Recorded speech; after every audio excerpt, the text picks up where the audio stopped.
বন্ধুরা সবাই কেমন আছেন? আজকে আমরা খুব একটা ভালো পরিবেশে চলে আসলাম। এখন খুব মনোরম একটা জায়গা, এখানে আমরা ঘুরতে আসলাম। পরিবেশটা অনেক সুন্দর, চারিদিকে যেদিকে তাকায় খালি রসুন আর রসুন, রসুন ছাড়া আর কিছুই দেখা যাচ্ছে না। আর উপর পাশে পুকুর, মাছের ঘের দেখা যাচ্ছে। যেদিকে চোখ যায় তত দেখা যাচ্ছে খালি রসুন আর রসুন ক্ষেত। এখানকার আবহাওয়াটা অনেক সুন্দর, পরিবেশটা খুব সুন্দর। বাতাস তো অস্থির, অসাম বাতাস। একটু দাঁড়ালে মানুষ ঘুমায় যাবে এই জায়গায়। বন্ধুরা আপনারা আসবেন এই জায়গায়। এই জায়গাটার লোকেশন হচ্ছে আপনার নাজিরপুর থেকে সোনাবাজু, এর মাঝখানে 7-8 কিলো রাস্তা। খুব সুন্দর পরিবেশ, মনোরম পরিবেশ। সবাই আপনারা বেড়াতে আসবেন, ঘুরতে আসবেন। নিরিবিলি জায়গা, গার্লফ্রেন্ড নিয়ে আসবেন না কখনো, কারণ জায়গাটা অনেক ফাঁকা জায়গা। নিজে আসবেন, নিজের বন্ধুকে নিয়ে আসবেন, বান্ধবীকে নিয়ে আসবেন না। আমরা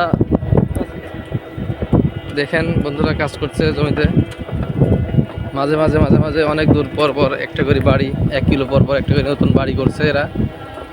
এদের রাত্রে ফ্যান লাগে না, বাতাসেই ফ্যান। কি অস্থির বাতাস, প্রাকৃতিক বাতাস, মানে অস্থির একটা পরিবেশ, খুবই সুন্দর পরিবেশ। এখানে আমার শ্বশুর আজকে গাড়ি চালাচ্ছে, তিনি একটা অস্থির মনোভাব, মানে মনের ভাবটা অন্যরকম সে ফিল করতেছে। শ্বশুর আপনি কিছু কথা বলেন আমাদের। কি বলবো, সব তো আপনি বলেই দিলেন, তারপরেও বলতে হয়।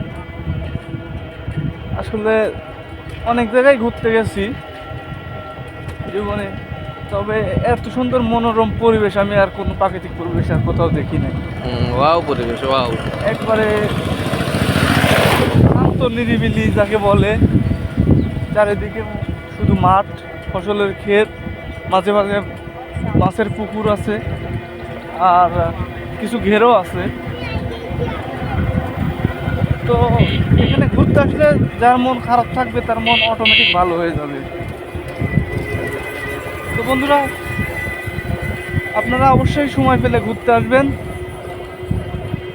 আপনাদেরকে ঘুরতে আসার আমন্ত্রণ জানাচ্ছি।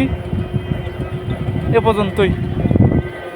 আপনারা তো শুনলেন আমার শ্বশুরের কথা, তিনি তো অনেক ভালো পরিবেশ অনুভব করতেছিল, এর জন্য তার মুখ দিয়ে অনেক আবেগের কথা বাইরে হয়ে গেছে। আপনারা সবাই আসবেন, বেড়াতে আসবেন রাস্তাগুলায়। সবাইকে ভিডিওটা দেখার জন্য অনেক ধন্যবাদ। আমাদের পাশে থাকবেন, লাইক করবেন, শেয়ার করবেন।